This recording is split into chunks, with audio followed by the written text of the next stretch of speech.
Halo semuanya, saya Romeo Ahmad Lazuardi dengan NIM J0301211214 dari Program Studi Komunikasi Digital dan Media Angkatan 58 dari Sekolah Vokasi IPB University. Di sini saya akan membahas sedikit seputar drone. Sebelum masuk ke ranah yang lebih dalam, saya ingin membahas sedikit sejarah seputar drone. Unmanned Aerial Vehicle atau UAV atau bisa kita sebut dengan drone adalah pesawat tanpa awak yang mampu terbang baik secara kontrol manual maupun otomatis. Drone dikendalikan secara otomatis melalui program komputer atau melalui kendali jarak jauh dari pilot yang terdapat di dataran atau di kendaraan lainnya. Drone mampu terbang dengan menggunakan hukum aerodinamika untuk mengangkat dirinya baik tanpa muatan ataupun dengan membawa muatan. Membahas tentang drone tak lengkap rasanya jika tak membahas tentang fungsinya. Salah satu fungsi drone yaitu terhadap pemetaan, yaitu suatu wilayah dan pemetaan lahan besar yang itu tidak dapat dilakukan hanya dengan memanfaatkan tenaga dari satu orang. Tetapi di zaman sekarang tidak perlu khawatir karena sudah ada teknologi yang bernama drone. Alat yang dikembangkan dengan berbagai mesin agar terbang ini dapat dimanfaatkan untuk berbagai hal, salah satunya memiliki fungsi drone untuk pemetaan. Jadi, kita tidak perlu melakukan perjalanan panjang menyusuri berbagai daerah untuk mendapatkan gambaran mengenai sebuah wilayah yang ingin kita ketahui. Drone yang berfungsi sebagai media pemetaan wilayah atau lahan biasanya memiliki beberapa sensor penting yang mampu bekerja dan berjalan secara bersamaan. Drone ini juga memiliki suara dan mampu menangkap beberapa suara yang tidak akan mengganggu pendengaran masyarakat. Sensor yang terdapat di dalamnya mampu menahan drone dari berbagai gangguan magnet yang akan merusak drone. Jadi fungsi drone terhadap pemetaan ialah untuk menghemat dan juga mengefisienkan waktu kita dalam melakukan pemetaan. Oke, selanjutnya yaitu fungsi drone terhadap videografi maupun fotografi.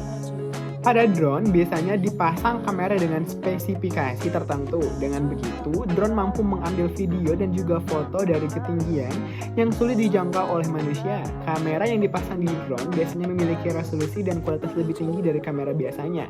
Fungsi ini bisa dimanfaatkan dalam pembuatan konten, pemetaan, dan juga berbagai keperluan foto udara lainnya yang membuat drone sangat fungsional di berbagai bidang. Membahas tentang harga dari drone yakni sangat bervariasi, mulai dari harga 3 jutaan hingga sampai ratusan juta rupiah.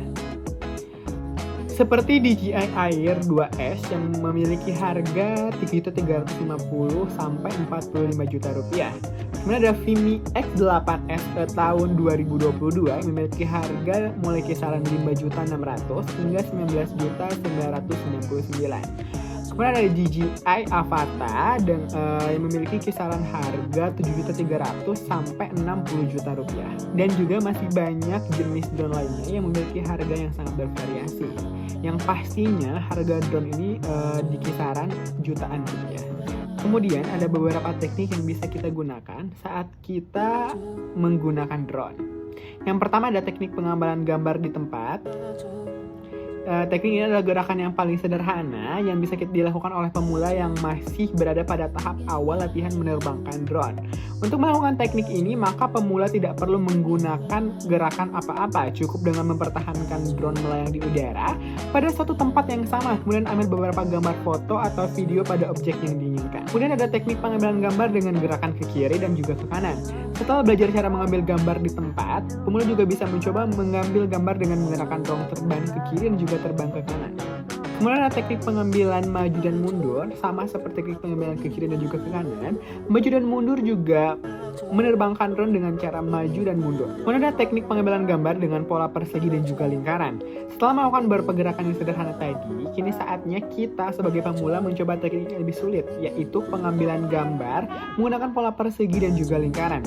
Pola gerakan ini biasanya dilakukan dalam mengkombinasikan fitur roll atau bergeser ke kanan dan juga ke kiri, memutar ke kanan dan kiri, dan juga pitch, gerakan maju dan mundur. Oke semuanya, tadi merupakan sedikit pembahasan tentang drone. Kurang lebihnya saya mohon maaf. See you in the next video. Bye.